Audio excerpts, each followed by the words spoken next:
Ya, bang. Putusan daerah. So, cocok bang Gubernur Luku bang. Haji Umar. Pakai alasan ji.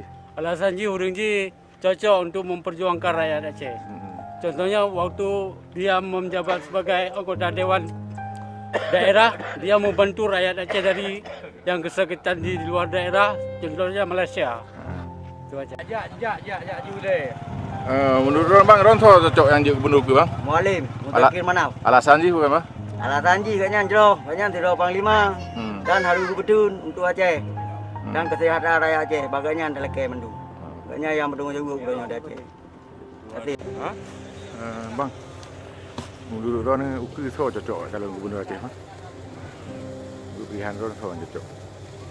Yang cocok. Yang cocok so Gubernur Aceh Ron. So ada beliau tu. Yang sosok Mesti Nasir Jamil, Mualim, Haji Umar dan lain-lain itu. Haji Umar undang. Pakai alasan ji. Haji Umar kan nak membantu masyarakat. Selama bantu di luar tu.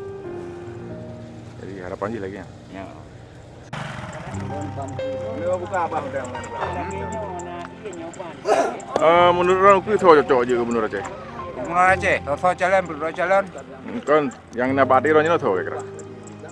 Yang cocok yang selama. Mualim. Pu Haji Umar, Pu Pak Nasir atau Pu lain-lainnya. Oh, menurut long ka urang yang jarang dah buhinan. Be urang yang mengai thar ka. Apa du thon kan masyarakatnya nah nam tetoh pikayo. Nasir tu. So kira jarang menurut Ron. Nasir Jamil, Mualim, Haji Umar. So kira. Haji Umar sang yang merupakan palung na tahu kan. Urang yang ka musibah luar di puau kono. Mbak. Kan tadi Haji Umar hari TMA gimana? Kita jalankan gimana?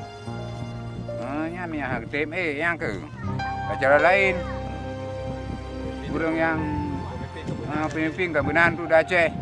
Ingin rakyat Aceh ke bang pun dah. Nasir, Mualim tu tadi tu. Bang, menurut Ron Luku yang so cocok Gubernur. Baik. Anak tu enggak. Kan baik boleh. Kan baik mak. Kan menurut Ron so cocok. Kira bati Ron. Punya begitu hanan tu kau enggak. Kan mesti nak antara lain Nasir Jamil, Haji Umar, Mualim tu. Cocok Haji Umar. Pakai Haji Umar.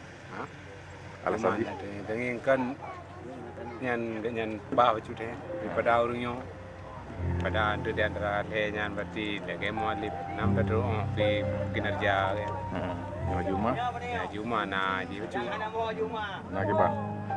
Nah cocok baju di dengi perkembangan kerja awal. Menurut Ron so cocok Gubernur Luku. Gubernur Aceh. Gubernur Aceh hanya pemikiran lu ke Nasir Jamil.